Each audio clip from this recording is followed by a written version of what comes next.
Сегодня во Владикавказе президенты Северной Осетии и Ингушетии Александр Дзасохов и Мурат Зязиков подписали соглашение о сотрудничестве и добрососедстве.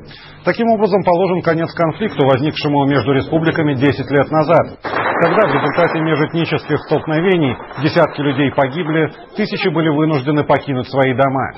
Как отметили главы республик, сегодня перевернута самая печальная страница в истории отношений двух соседних народов.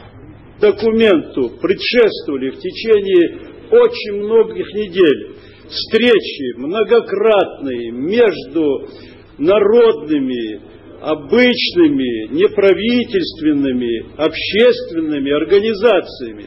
Таким образом формировался документ на основе общения огромного количества жителей нашей республики и Республики Ингушетия. Сегодняшний день, я считаю, это победа в целом на Северном Кавказе.